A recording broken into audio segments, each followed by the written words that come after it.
دونوں سراپا ایثار، ایک اللہ کی رضا کے لیے بیٹے تک کے گلے پہ خنجر چلانے والا، اور دوسرا اللہ کی خوشنودی کے لیے جان تک کو قربان کر دینے والا.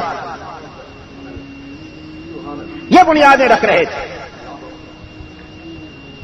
قرآن پاک نے فرمایا وَإِذْ يَرْفَعُ إِبْرَاهِيمُ الْقَوَاعِدَ مِنَ الْبَيْتِ وَإِسْمَاعِيلُ.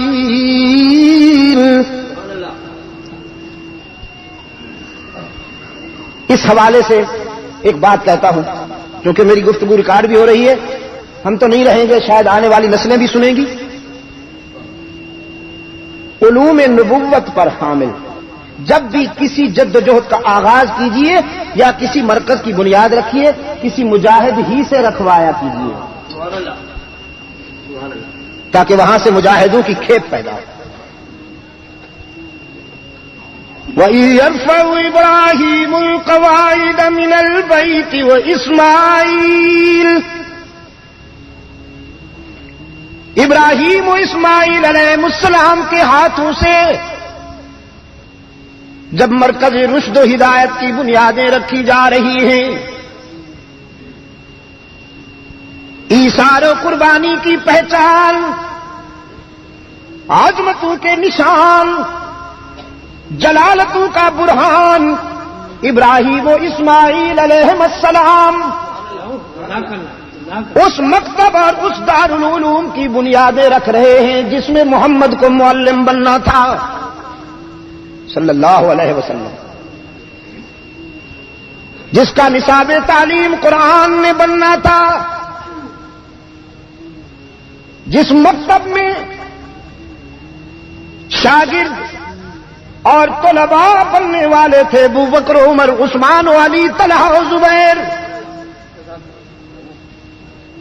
اس ادارہ کی بنیادیں اٹھاتے ہوئے یہ دو جلیل القدر پیغمبر حق تعالی کے حضور انتہائی عاجزی کے ساتھ التجا کرتے ہیں، ربنا تقبل منا انک انت السمیع العلیم. الہ العالمین، ہم خزاں کے سینے پر بہار کی بنیاد رکھ رہے ہیں،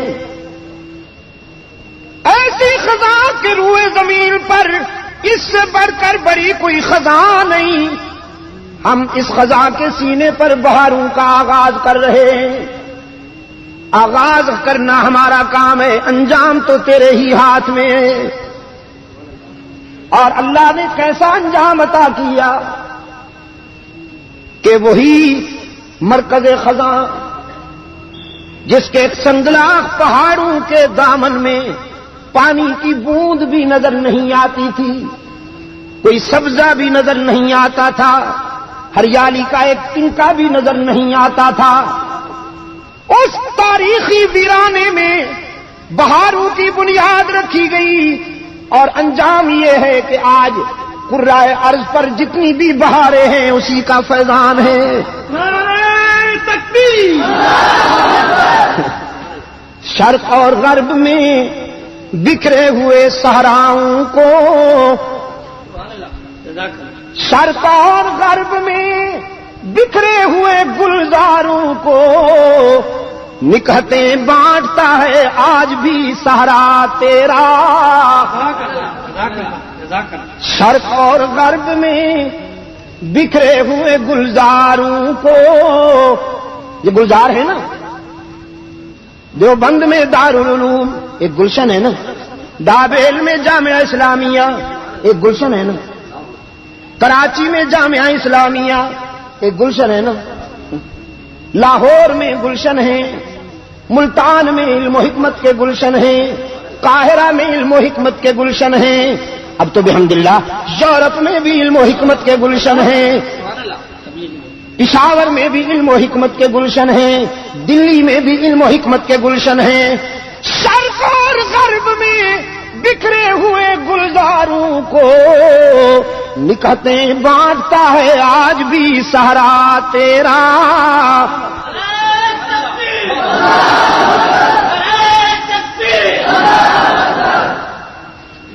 دو مخلص معماروں کے آنسو قبول کر لیے گئے، دو مخلص معماروں کے پسینے کے قطرے قبول کر لیے گئے. عرض کیا الہ العالمین ربنا وجعلنا مسلمین لک ومن ذریتنا امة مسلمة لك وارنا مناسکنا وتب علینا انك انت التواب الرحیم. الہ العالمین اپنے اس محترم گھر کے آداب، اپنے اس محترم گھر کے ادب کے کرینے ہمیں بھی سکھا دے، ہماری اولاد کو بھی سکھا دے. ہمیں اس کے سامنے عاجزی کے ساتھ جھکنے کی توفیق عطا فرما دے، اور ہمیں ہماری اولاد کو اس گھر کے سامنے سجدہ ریزی کے سلیقے سکھا دے. اور اے ہمارے رب، ہمارے بچوں میں یہاں آ کر اگر کبھی کسی سے کوتاہی ہو جائے بتقاضۂ بشریت تو ہم پیشگی معذرت چاہتے ہیں، ہمارے بچوں کی کوتاہیوں کو بھی معاف فرما دے. رحمت عالم صلی اللہ علیہ وسلم نے فرمایا کتنا شفیق باپ ہے تمہارا ابراہیم کہ بچے ہزاروں سال بعد آ کر غلطیاں کریں گے، وہ پیشگی معافیاں مانگ رہے ہیں. الہ العالمین یہاں آ کر میرے بچوں سے اگر کبھی کوئی کوتاہی اور غلطی ہو جائے تو میں معافی چاہتا ہوں، اسے معاف کر دیجیے. رب العالمین کی شفقت، رب العالمین کی رحمت متوجہ ہوئی. وقت تھا کہ دامن پھیلایا جائے. ابراہیم علیہ الصلوۃ والسلام نے اپنے حقیقی داتا کے حضور دامن پھیلا دیا. عرض کیا ربنا وبعث فیہم رسولا. الہ العالمین مرکز تو ہم نے تعمیر کر دیا، ادارہ تو ہم نے بنا دیا، اب اسے آباد کرنے کے لیے معلم بھی عطا کر، اور میری آرزو ہے کہ میری اولاد میں سے عطا کر، میری اولاد میں سے عطا کر، من ذریتی. یہاں آ کر وہ علم و حکمت کے چراغ روشن کرے گا. تیری آیات کی تلاوت سے تیرے بندوں کے فکر و نظر میں اجالے بھرے گا، انہیں پاک بنائے گا، ان کا تزکیہ کرے گا، ان کا تصفیہ کرے گا. الہ العالمین پھر اس ادارے سے ایسے کردار تیار ہوں گے کہ جن کے کردار کی رفعتوں پر نوری بھی رشک کرتے نظر آئیں گے، فرشتے بھی رشک کرتے نظر آئیں گے. رب العالمین نے اپنے خلیل کی دعاؤں کو شرف قبولیت سے نوازا.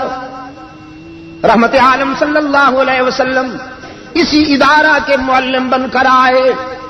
رب العالمین نے اپنے محبوب پر اپنے احسان عظیم کا ذکر کرتے ہوئے فرمایا وَعَلَّمَكَ مَا لَمْ تَكُنْ تَعْلَمْ. او دعائے خلیل، او نوید مسیحا، تجھے تیرے دادا خلیل نے میرے گھر کے سائے میں کھڑے ہو کے مانگا تھا، معلم مانگا تھا. تو دنیا کا معلم ہے، تو ساری کائنات کا استاد ہے، اور میں تیرا استاد ہوں. تجھ سے سب نے سیکھنا ہے اور تو نے مجھ سے سیکھا ہے. وَعَلَّمَكَ مَا لَمْ تَكُنْ تَعْلَمْ وَكَانَ فَضْلُ اللَّهِ عَلَيْكَ عَظِيمًا. ایک اور مقام پہ فرمایا مَا كُنْتَ تَدْرِي مَا الْكِتَابُ وَلَا الْإِيمَانُ وَلَكِنْ جَعَلْنَاهُ نُورًا نَهْدِي بِهِ مَن نَّشَاءُ مِنْ عِبَادِنَا وَإِنَّكَ لَتَهْدِي إِلَى صِرَاطٍ مُسْتَقِيمٍ. میرے معبود، ہم نے تیرے ظرف میں علم و حکمت کے جو جواہر پارے ڈالنے تھے تو اس کے لیے ہم نے تیرے ظرف کو بالکل خالی رکھا، اسے صاف کیا، پاک کیا، خالی رکھا. ہم نے اس میں علم و حکمت کے جواہر پارے ڈالنے تھے. یہ ما کنت تدری مل کتاب ولل ایمان کے معنی. ما کنت تدری مل کتاب ولل ایمان کے معنی یہ نہیں ہے کہ خدا نخواستہ تو جانتا ہی کچھ نہیں تھا، تیرے پاس تھا ہی کچھ نہیں. ما کنت تدری مل کتاب ولل ایمان کے معنی یہ ہے کہ کتاب و ایمان کے وہ اجالے، کتاب و ایمان کے وہ سویرے، کتاب و ایمان کی وہ روشنی کہ جس کے لیے ہم نے تیرے دل کو منتخب کیا تھا، اس اجالے کے لیے، ان روشنیوں کے لیے ہم نے تیرے قلب کا ظرف خالی رکھا کہ یہاں جب بھی آئے وہی دولت آئے، یہاں جب بھی آئے وہی دولت آئے۔ یہی وجہ ہے کہ وحی کی خلوتوں میں جب روح الامین نے سب سے پہلا سبق دیا ہے وحی کا اور فرمایا اقرا بسم ربک الذی خلق، تو رحمت عالم نے کھلے الفاظ کے ساتھ فرمایا ما انا بقارئ، ما انا بقارئ، میرا درس تو منتظر ہے، میں نے تو کسی سے پڑھنا لکھنا نہیں سیکھا۔ روح الامین خوش ہوئے، فرمایا ہم بھی یہی چاہتے تھے کہ آپ یہی کہیں کہ میرا ظرف تو اسی دولت کے لیے خالی ہے، میرا دل تو اسی دولت کے لیے خالی ہے۔ ما انا بقارئ، میں نے کسی استاد سے پڑھنا لکھنا نہیں سیکھا، اللہ سے عطا کردہ پروگرام کے مطابق روح الامین نے سرکار دو عالم صلی اللہ علیہ وسلم کو اپنی آغوش امانت میں لے کے بھیجا، چھوڑ دیا، پھر بھیجا، چھوڑ دیا، پھر اپنی آغوش امانت میں لے کر بھیجا اور فرمایا اقرا، اب پڑھیے۔ تو رحمت عالم صلی اللہ علیہ وسلم نے اب پڑھنا شروع کیا، فرمایا اقرا بسم ربک الذی خلق، خلق الانسان من علق، اقرا وربک الاکرم الذی علم بالقلم، علم الانسان ما لم یعلم۔ رحمت عالم صلی اللہ علیہ وسلم ساتھ ساتھ پڑھتے جا رہے ہیں، لیکن وحی کے پہلے اسباق کے دوران ذرا زبان تیز چلتی تھی۔ استاد نے فرمایا لا تحرک به لسانک لتعجل به، یہ زبان کیوں تیز چلتی تھی کہ کوئی جملہ، کوئی لفظ، کوئی حرف رہ نہ جائے، کوئی جملہ، کوئی لفظ، کوئی حرف رہ نہ جائے۔ بڑی نازک امانت ہے نا، اسے سنبھالنا ہے، پھر اس کے تقاضے پورے کرنے ہیں۔ قرآن کریم بڑی نازک امانت ہے نا، زبان تیز چلتی ہے۔ رب العالمین نے فرمایا لا تحرک به لسانک لتعجل به، میرے محبوب جلدی میں زبان مت چلائیے، شاید اس خیال سے کہ کوئی جملہ، کوئی لفظ، کوئی حرف رہ نہ جائے، چھوٹ نہ جائے، یہ فکر کرنے کی آپ کو کیا ضرورت؟ ان علینا جمعہ وقرآنا فاذا قرأناہ فاتبع قرآنا ثم ان علینا بیانا۔ یہ ذمہ داری تو ہماری ہے، آپ کے سینے میں قرآن کریم کو اتارنا بھی ہمارا کام، آپ کی زبان پر قرآن جاری کروانا بھی ہمارا کام، پھر اس کے حکمتوں، اس کے معانی، اس کے مفاہیم، اس کے اسرار، اس کے رموز، اس کے بصائر آپ کی زبان سے جاری کروانا اور بیان کروانا بھی ہمارا کام۔ یہ سورہ قیامت غالباً آخری آیت ہے۔ پہلی آیت کیا ہے؟ فرمایا لا اقسم بیوم القیامہ ولا اقسم بالنفس اللوامہ ایحسب الانسان ان لن نجمع عظامہ بلا قادرین علی ان نسوی بنانا۔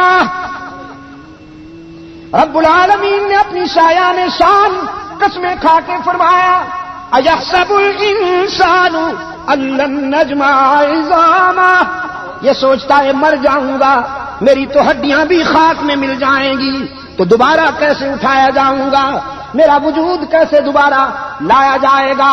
رب العالمین نے فرمایا بلا قادرین، بلا قادرین علی ان نسوی بنانا، تو نہیں تھا، ہم نے ایک پانی کی ناپاک بوند سے تجھے وجود میں لائے، تجھے خوبصورت انسان بنایا، ناپاک قطرے سے تجھے ایسا بنایا، تیری آنکھوں کو حسن دیا، تیرے دانتوں کو چمکنا دیا، تیری جلد کو ملاحت دی، تیرے تبسم کو کشش دی، تیری گفتگو میں خطابت اور فصاحت کے جوہر بھر دیے، تیرے بالوں میں کشش دی، تیرا سراپا حسن و جمال کر دیا، ناپاک قطرے سے ایسا حسین بنا دیا تو پھر جب تیری ہڈیاں مٹی میں مل جائیں گی پھر تجھے وجود میں بھی ہم لا سکتے ہیں. یہ تمہید ہے, یہ تمہید ہے, یہ تمہید ہے اس حقیقت کو اپنے محبوب کے دل میں اتارنے کے لیے کہ ہم تیرے دل میں قرآن کیسے بٹھائیں گے, ہم تیری زبان سے قرآن کیسے جاری کرائیں گے, ہم اس کی حکمتیں, ہم اس کے مفاہیم و معانی اور مطالب, ہم اس کے اسرار اور رموز تیری زبان سے کیسے جاری کرائیں گے. یہ اس کی تمہید تھی. انسان سوچتا ہے کہ موت کے بعد میں کیسے اٹھایا جاؤں گا, میری ہڈیوں کو کیسے منظم کیا جائے گا, میں کل عدم ہو چکا ہوں گا, وجود میں کیسا لایا جاؤں گا. رب العالمین نے دعویٰ کیا بلا قادرین, کوئی اور نہیں, ہم اٹھائیں گے.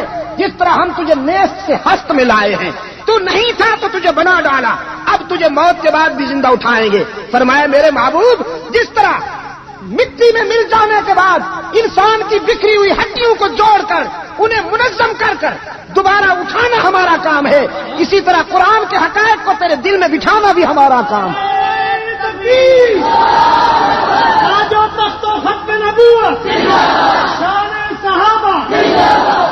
جس طرح کے بظاہر وہ بات بہت مشکل نظر آتی ہے, بظاہر وہ بات ناممکن نظر آتی ہے, لیکن ہمارے لیے وہ کوئی مشکل بات نہیں ہے. ہم اس ناممکن کو بھی ممکن بنا دیتے ہیں, تو ہم اسے بھی کر کے دکھائیں گے میرے محبوب. تیرے دل میں اتاریں گے قرآن کریم کو, تیری زبان پر جاری کریں گے قرآن کریم کو, اس کے مفاہیم و معانی بیان کروائیں گے تیرے زبان سے. فکر کرنے کی کیا ضرورت. اہل دانش اسی حوالے سے مجھے کہنے کی اجازت دیجیے, باقی تمام علوم کسبی ہیں, قرآن کا علم وہ بھی ہے. محنت کیجئے انجینئر بن جائیں گے, محنت کیجئے ڈاکٹر بن جائیں گے, محنت کیجئے سائنس اور ٹیکنالوجی میں آپ کمال حاصل کر لیں گے. لیکن قرآن کریم صرف محنت سے حاصل نہیں ہوتا, محض اللہ کے فضل سے حاصل ہوتا ہے. یہ اسی سینے میں اترتا ہے جس کا انتخاب رب العالمین فرما لے. ان علینا جمعہ و قرآن. میرے عزیز دوست, یہ تھا وہ علم, یہ تھی وہ علم و حکمت کی شمع جو ہرا کی خلوتوں سے روشن ہوئی.